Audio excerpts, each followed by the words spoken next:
इस वीडियो में potassium permanganate यानी KMnO4, इसी का नाम है पोटेशियम परमैंगनेट। ठीक है, बनाने की विधि, इस क्वेश्चन को पूछेगा कैसे मैं आपको बता देता हूँ। पोटेशियम परमैंगनेट की बनाने की विधि कॉमा भौतिक गुण कॉमा रासायनिक गुण व कोई दो उपयोग लिखकर बताइए या लिखिए। ठीक है, ऐसे करके पूछेगा। तो यहाँ पर है पोटेशियम परमैंगनेट बनाने की विधि सामने है आपके। मैग्नीज डाइऑक्साइड यानी MnO2 की वायु की उपस्थिति में पोटेशियम हाइड्रोक्साइड के साथ गर्म करने पर ये रहा आपका मैग्नीज डाइऑक्साइड, फिर ये ऑक्सीजन रहा, पोटेशियम हाइड्रोक्साइड ये रहा।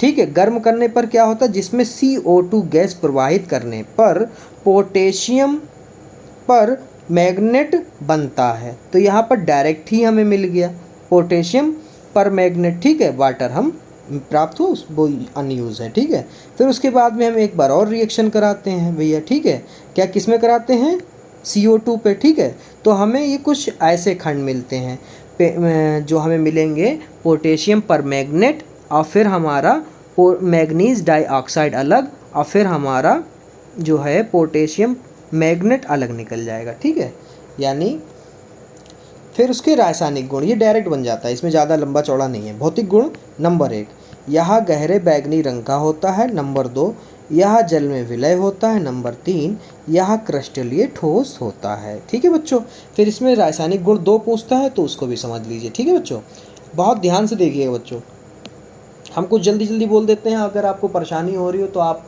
अपनी वीडियो की स्पीड जो है थोड़ी हल्की कर सकते हैं, नॉर्मल से थोड़ा कम लगा सकते हैं। ठीक है, अगर आपको लग रहा है कि सर बहुत तेज तेज समझा रहे हैं। रासायनिक गुण में क्या करना है, ऊष्मा का प्रभाव। ठीक है, पोटेशियम परमैंगनेट को गर्म करने पर पोटेशियम मैग्नेट तथा ऑक्सीजन गैस बनता है। हमने क्या लिया, पोटेशियम परमैंगनेट ले लिया, उसको गर्म किया, तो गर्म करने पर क्या हो रहा है, पोटेशियम मैग्नेट और पोटेशियम डाइऑक्साइड और ऑक्सीजन अलग हो जाता है। ठीक है, फिर नंबर 2 में हेडिंग है सांद्र H2SO4 से क्रिया यानी सल्फ्यूरिक अम्ल से क्रिया। सांद्र सल्फ्यूरिक अम्ल के साथ गर्म करने पर मैग्नीज हेप्टाऑक्साइड बनता है। ठीक है, ये कुछ हमने ले लिया। परमैंगनेट जो है ये सूत्र पोटेशियम परमैंगनेट का, ये रहा हमारा तनु सल्फ्यूरिक अम्ल। अब क्या होता है,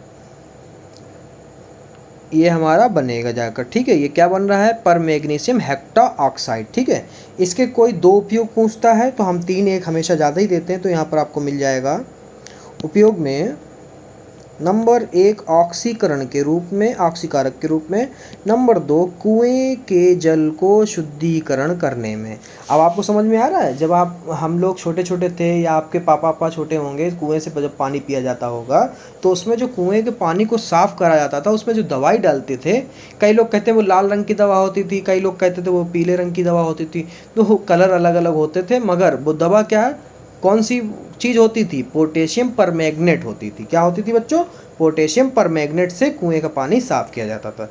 नंबर 3 सल्फाइड नाइट्राइड के परीक्षण में, जब हम इसका परीक्षण यानी चेक करेंगे तो इसको इस्तेमाल किया जाता है। ठीक है, बहुत जल्द आपको मिलते हैं F ब्लॉक के तत्व के साथ। ठीक है।